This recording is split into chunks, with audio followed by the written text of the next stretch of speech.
Hello दोस्तों, आइए हमारे व्रत कथा चैनल में आपका स्वागत है। मैं आपके लिए लेके आई हूँ एक नई कहानी, सूर्यदेव भगवान की कहानी। जय सूर्यदेव भगवान। एक नगर में एक गरीब ब्राह्मण रहता था। उसकी पत्नी के साथ बहुत खुश रहता था। उसकी पत्नी सुंदर थी, सुशील थी। सूर्यदेव भगवान की पूजा अर्चना करती थी। एक समय ही भोजन करती थी। सूर्यदेव भगवान की पूजा अर्चना करके सूर्यदेव भगवान को अर्घ देकर बिना पुरुष के मुँह देखे एक रोटी बनाती थी। उस रोटी को सूर्यदेव भगवान का भोग लगाकर वो रोटी स्वयं खा लेती थी। अपने पति के लिए दूसरी रोटी बनाकर खिला देती थी। कई दिन बीतने पर उनके घर में एक पुत्री का जन्म हुआ। उस पुत्री धीरे धीरे बड़ी हुई। एक दिन ब्राह्मणी पूजा अर्चना करने के लिए रोटी बनाकर रख कर चली गई। अर्घ देकर वापस आई भोग लगाने के लिए। तब उसकी पुत्री ने वो रोटी का कोना तोड़कर खा गई। तब उस रोटी को उठाकर सूर्यदेव भगवान के भोग लगाने के लिए गई तो आकाशवाणी हुई, हे देवी, ये रोटी तेरी बेटी ने झूठी कर ली है। तेरी बेटी को मैं श्राप देता हूँ। ये बिन विवाही माँ बनेगी और मेरे श्राप से कभी मुक्त नहीं हो पाएगी। अगर मेरी पूजा अर्चना करती है, मैं कभी भक्ति से प्रसन्न हो जाऊँगा तो इसे पीड़ा कम दे सकता हूँ। तब ब्राह्मणी घबराने लगी और रोने लगी। सूर्यदेव भगवान से माफ़ी मांगने लगी, हे प्रभु, ये तो नादान है, बच्ची है, ना समझ है, अनजान है, मूर्ख है, इसे माफ़ कर दो। इसे कोई समझ नहीं है। आप तो ज्ञानी हो, दया के सागर हो, इन पर दया कर दो। अपने भक्तों पर दया करने वाले स्वामी, इन पर दया कर दो। तब प्रभु ने कहा कि हाँ, मैं वचन दिए हुए वापस तो नहीं ले सकता हूँ, लेकिन मेरी भक्ति से अगर मैं प्रसन्न हो गया तो मैं इसका दर्द कम जरूर कर सकता हूँ।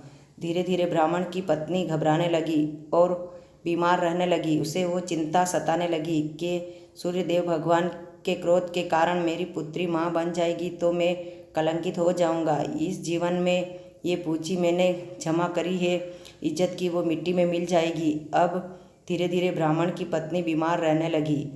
तब उसने एक दिन ब्राह्मण को बुलाया, उसके पास बिठाया, पुत्री को बाहर निकाल कर उसे कहने लगी, हे प्रभु, मैं आपको एक बात बताना चाहती हूँ। वो राज है, अपने मन में ही राज रखिए।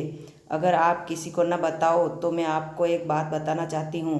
तब ब्राह्मण ने कहा, पत्नी, मैं तुम्हें किसी को नहीं बताऊँगा। तुझे मुझ पर विश्वास नहीं है। तुम मुझसे इतना प्यार करती हो, फिर भी मुझसे प्रश्न पूछ रही हो। तब ब्राह्मणी ने कहा, प्रभु, मैं तुमसे प्यार करती हूँ और विश्वास भी करती हूँ, परंतु ये राज ऐसा है, आप किसी को नहीं बताओगे, आपके जीवन तक अपने दिल में ही दबाए रखोगे। हाँ, उस दिन अगर किसी की जान जा सकती है, जिस दिन अगर आप ये ज़रूर बता सकते हो। तब ब्राह्मण ने उसे वचन दिया कि मैं ये राज किसी को नहीं बताऊंगा। बताओ क्या बात है। तब उसने कहा कि अपनी बेटी छोटी थी, तब मैं ब्राह्मण आप भिक्षा मांगने के लिए चले गए थे। तब मैं सूर्यदेव की पूजा करके बाहर आई तो इस रोटी का भोग लगाने के लिए लेने आई तो पुत्री ने उस रोटी को खा ली थी। सूर्यदेव प्रकट हुए और उसे श्राप दे दिया था कि ये बिन विवाही माँ बनेगी। अगर आप मेरी ये बात किसी को न बताओ तो मैं कहूँ जो करना, इस पुत्री को जल्दी अपने छोटे ही उम्र में विवाह कर देना। कि मैं अगर कभी मेरी मृत्यु हो जाए तो पुत्री को घर में ही रखना, अपनी कुटिया में बंद करके रखना, किसी पुरुष का मुंह मत दिखाना। जल्दी ही इसका विवाह करके अपने घर पहुंचा देना, इस कलंक से बचा लेना। जब ब्राह्मण सोचने लगा कि तुम दिन पर दिन इतने बीमार हो रही हो, फिर भी मुझे ये राज नहीं बताया, मैं तुम्हारी आज्ञा का पालन करूँगा, कभी भी इस राज को बाहर नहीं आने दूंगा और तुम्हारी पत्नी को, बेटी को जल्दी ही विवाह करके अपने घर पहुंचा दूंगा और बिन पुरुष का मुंह देख के इनको कुटिया में बंद कर दूंगा। आज से ये मेरा तेरे से वचन है। ब्राह्मण ने उसकी पत्नी को वचन दे दिया, फिर उठकर जाने लगा। तब ब्राह्मण की पत्नी ने फिर से हाथ पकड़ लिया और कह दिया, रोक लिया। तब ब्राह्मण कहने लगा, फिर से क्या कहना चाहती हो, कह दो, मन में न रखो, मन को हल्का कर लो। तब ब्राह्मण की पत्नी ने कहा कि प्रभु, एक बात और है, तुम इसे छोटी ही उम्र में सूर्यदेव भगवान की पूजा करना सिखा देना, क्योंकि सूर्यदेव भगवान कभी भक्ति से प्रसन्न हो जाएंगे तो श्राप वापस ले लेंगे। ये भी मुझे वचन दो। तब ब्राह्मण ने ये भी वचन दे दिया और 2 कदम आगे बढ़ने लगा। ब्राह्मण इतने उसकी पत्नी ने सांसें तोड़ ली। तब ब्राह्मण रोने लगा, चिल्लाने लगा और अपने भाग्य को कोसने लगा। फिर थोड़े ही दिन बाद उनकी पुत्री धीरे धीरे बड़ी होने लगी। तब ब्राह्मण ने उसे सूर्यदेव भगवान की माँ की तरह पूजा करना सिखा दिया। पूरी अपनी माँ की तरह ही सूर्यदेव भगवान की पूजा अर्चना करती रही। तो कहीं दिन बीतने पर ब्राह्मण ने सोचा कि मैं अपनी पुत्री के लिए कोई वर ढूंढ कर आता हूँ। कहीं दिन बाद पुत्री को कहा कि इस कुटिया से बाहर न निकलना, अपने खाने पीने की व्यवस्था सारी इस कुटिया में है, मैं तुम्हारे लिए वर देखने जाता हूँ। तब ब्राह्मण पुत्री के लिए वर की खोज में निकल पड़ा। इधर ब्राह्मण की बेटी पिता की आज्ञा का पालन करती थी, कभी किसी पुरुष का मुँह नहीं देखती थी। तब एक दिन जब ब्राह्मण उनके वर देखने के लिए जा रहा था, तब उसने बेटी ने उससे प्रश्न पूछा कि क्यों पिताश्री, मैं पुरुष का मुंह क्यों नहीं देखना चाहती हूँ? मेरा ऐसा क्या है जो मैं पुरुष का मुंह नहीं देखना चाहती हूँ? मेरी माँ ही तो अपने साथ रहती थी, आपका मुंह देखती थी। तब उसने कहा, नहीं बेटी, ये ऐसी कोई बात नहीं है। तुम्हारी माँ ने तुम्हारे लिए मानता ली थी कि जब तक तुम्हारा विवाह नहीं हो जाता, जब तक तुम किसी पुरुष का मुंह नहीं देख सकती हो। तो बेटी ने पिता की बात मान ली और कुटिया में ही बंद रही। पिता अपनी पुत्री के लिए वर देखने के लिए किसी नगर में गया। इधर राजा का बेटा जंगल में भटक गया और रास्ता भटकता हुआ गहरे जंगल में आ पहुंचा। तब उनके शिकारी ने उनके हमला कर दिया और सारे जानवर और पशु पक्षी उसके ऊपर छोड़ दिए। अगर इसी से जान बचाने के लिए रास्ता भटकता भटकता उसी झोंपड़ी के पास आ गया, जोर से चिल्लाने लगा, जान बचाओ बचाओ बचाओ करने लगा। तब पुत्री पिता के सारे वचन को भूल गई और उसने दरवाज़ा खोला तो बाहर एक राजा का सुंदर सा कंवर खड़ा था। उस सुंदर से कंवर को देखती ही रह गई। इतने से राजा का बेटा कुटिया के अंदर आकर दरवाज़ा लगा दिया। फिर वो ब्राह्मण की बेटी घबराने लगी और कहने लगी कि तुम अंदर नहीं आ सकते हो, मैं बिन पुरुष का मुंह देखने वाली हूँ, मैं पुरुष का मुंह नहीं देख सकती हूँ। अब मैंने पुरुष का मुंह देख लिया है, मेरी माँ की मानता टूट गई है, अब तुम अंदर नहीं आ सकते हो, मैं मेरे प्राण को छोड़ दूंगा। तब उसने राजा के बेटे ने कहा, ऐसा कुछ न हो, मैं तुम्हारे साथ कोई दुर्व्यवहार नहीं करूँगा, मैं तो मेरे प्राण बचाने के लिए आया हूँ। अगर तुम मेरे प्राण बचने से तुम खुश नहीं हो, अगर मेरी मृत्यु देखना चाहती हो तो मैं बाहर जा सकता हूँ, अगर तुम मेरी मृत्यु से खुश हो तो मैं बाहर जा सकता हूँ। ब्राह्मण की बेटी धर्म संकट में पड़ गई और सोचने लगी कि मैं इसे बाहर भेजूं तो इसके प्राण जा सकते हैं, वो भी मुझे हत्या लगेगी, और अगर अंदर रखती हूँ तो मेरी माँ के वचन टूट गए हैं, कोई बात नहीं। ऐसा कहकर कुकुर धीर धरा, मन में धीर धरकर सोचने लगी और उस ब्राह्मण की बेटी राजा को कहने लगी कि मेरी बात अगर तुम मानो तो मैं तुम्हें मेरे कक्ष में रहने दूं। तब राजा के बेटे ने कहा, तुमने मेरे प्राण बचाए हैं, मैं तो तुम्हारा आभारी हूँ, जो तुम कहोगे वो ही करूँगा। तब राजा की बेटी ने कहा कि मेरे वस्त्र पहनकर तुम्हें नारी बनकर मेरे पिता के सामने रहना पड़ेगा, क्योंकि मेरे पिता को पुरुष का मुँह देखने की आज्ञा नहीं है।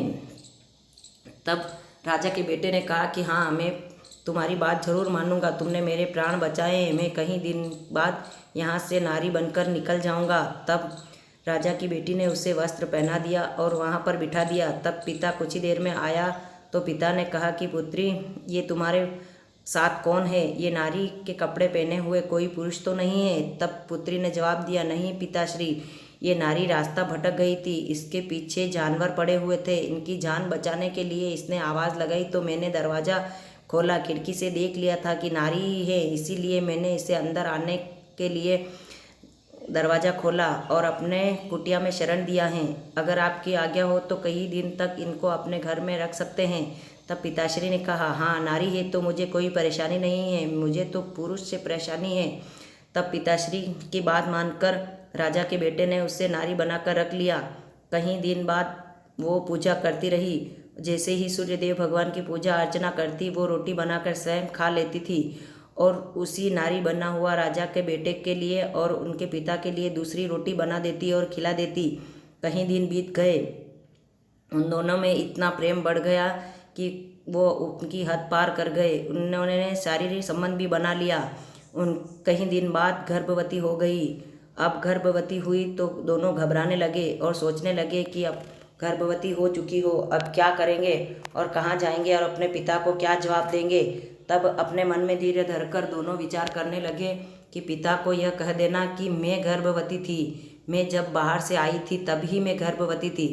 तब राजा की बात मानकर ब्राह्मण की बेटी ने उसके पिता के सामने बीमारी का बहाना कर कर सो जाती।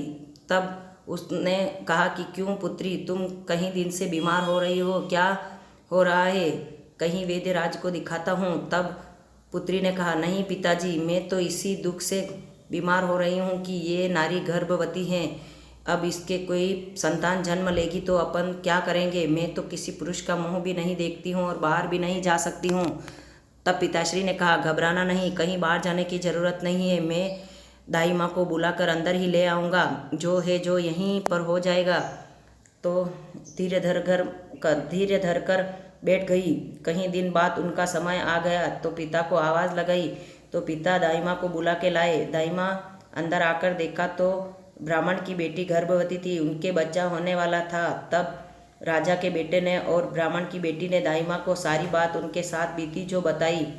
तब ब्राह्मण की बेटी को बेटा ने जन्म दिया और राजा के बेटे ने कहा कि मैं राजा का बेटा हूँ, मैं मोहरों से तुम्हारा घर धन्य धान से भर दूंगा, तुम बाहर जाकर किसी को मत कहना, ऐसे कहना कि उसी नारी के बेटा हुआ है। दाई माँ ने राजा के बेटे के कहे अनुसार ऐसा ही किया, बाहर जाकर किसी को नहीं बताया। धीरे धीरे उनका बेटा बड़ा होने लगा। एक दिन राजा के बेटे का पिता अपने बेटे को ढूंढता हुआ उसी नगर में आया और उसी नगर में आकर पहुंच गया झोपड़ी के पास। झोपड़ी के पास पहुंचकर उसने दरवाज़ा खोला तो अपने पिता समझकर ब्राह्मण की पुत्री ने दरवाज़ा खोल दिया। दरवाज़ा खोला तो देखा कि राजा का बेटा नहा रहा था। उसने आकर अपने पुत्र को पहचान लिया। पुत्र को पिता ने पहचाना और हाथ पकड़कर खींच कर ले गया। जोर से रोते हुए चिल्लाते हुए ब्राह्मण और उसकी बेटी ने सारी बात बताई। फिर भी उसने कोई बात नहीं मानी कि इस ब्राह्मण की बेटी के साथ मेरा बेटा ऐसा शारीरिक संबंध कर सकता है। किसी और का बेटा लेकर आई है और मेरे बेटे के ऊपर कलंक लगा रही है। ऐसा कहकर राजा का बेटा अपने पिता के साथ खींच कर ले गया और रोता हुआ चिल्लाता हुआ राजा का बेटा राजा के साथ चला गया। और यहाँ सूर्यदेव भगवान की पूजा अर्चना करके अपने भाग्य को कोसती रही कि पिताश्री मेरे साथ ऐसा क्यों हुआ है, मैंने क्या अगले जन्म में पाप किया है जो इसी जन्म में मुझे सजा हुई है। ऐसा कहकर न खाना खाती न भोजन करती, दिन प दिन अपने शरीर को त्यागती रहती और अपने बेटे को अपनी गोदी में खिलाती हुई रोती हुई रहती। तब एक दिन सूर्य भगवान उनकी भक्ति से प्रसन्न हुए और प्रकट हुए और कहने लगे कि हे देवी, तुम क्यों घबराती हो, मैं तुम्हारी भक्ति से प्रसन्न हूँ। मैं उस राजा के घर में तुझे रानी बनाकर रखूँगा, ये मेरा वचन है। उधर राजा के घर में अन्न धन कुछ भी नहीं बचा, सारा बर्बाद हो गया। राजा रोड पर भीख मांगने लगा। तब उसे एक दिन रोड पे सोता हुआ राजा को सपना आया कि सूर्यदेव भगवान उनके सपने में आए और कहने लगे कि हे राजन, तुम्हारा अन्न धन मैंने नष्ट किया है, ये सब मेरे क्रोध के कारण हुआ है। वो ब्राह्मण की बेटी मेरी भक्त है, वो मेरी पूजा अर्चना करती है, उसके साथ अन्याय होता मैं नहीं देख सकता हूँ।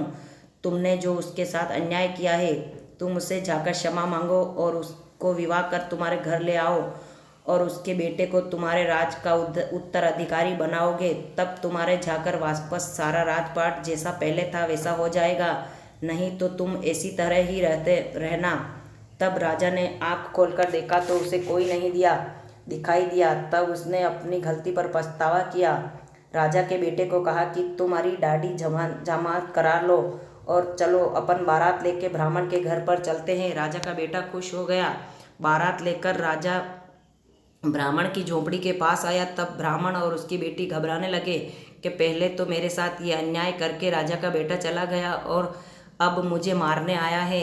ऐसे घबराते हुए झोपड़ी से निकलकर तीनों व्यक्ति जाने लगे। तब उनकी सेना ने उसे घेर लिया और सेना ने घेर लिया तो दोनों बेटी और पिता घबराने लगे। तब राजा उतर कर आया और उसे माफ़ी मांगने लगा। हे ब्राह्मण, मैं तुम्हारा कसूरवार हूँ, मैंने तुम्हारी बेटी के साथ ये गलत व्यवहार किया है। मेरे बेटे के साथ तुम्हारी पुत्री का हाथ मांगने आया हूँ और इसके लिए मैं बारात लेकर आया हूँ। तुम्हारी बेटी का विवाह मेरे पुत्र के साथ करो और मेरे पौत्र को मेरे राज्य का उत्तराधिकारी की आज्ञा दो। तब पिता ने अपनी पुत्री का विवाह उसी राजा के बेटे के साथ धूमधाम से करा दिया और उनको अपने महल में रानी बनाकर लेकर चला गया। कहीं दिन बाद उनके पिता को भी उसी महल में ले गया और कहा कि ब्राह्मण देवता, तुम तो हमारे देव समान हो, तुम्हारे हाथों से मेरे पौत्र का राज तिलक करो। अपने राजा के बेटे ने उनके पुत्र का उसी राज्य का राजकुमार बना दिया और राज तिलक कर दिया। अपनी बेटी और पुत्री आराम से राज्य में रहने लगे। और सूर्यदेव भगवान ऐसे क्रोधित किसी पर मत होना, जैसे उसकी बेटी को श्राप दिया, जैसे किसी को मत देना, और जैसे उनकी सहायता की और उसे रानी बनाया, उनके लिए प्रसन्न हुए, उसकी भक्ति से प्रसन्न हुए, जैसे सभी पर प्रसन्न होना। जय सूर्यदेव भगवान, जय सूर्यदेव भगवान। अगर मेरी कहानी आपको पसंद आई है तो लाइक शेयर कमेंट जरूर करना, और इसमें कोई भी छोटे शब्दों में गलती हुई है तो मुझे क्षमा करना, क्योंकि मुझे ऐसे ही वाणी से बोलने आता है। क्षमा करना।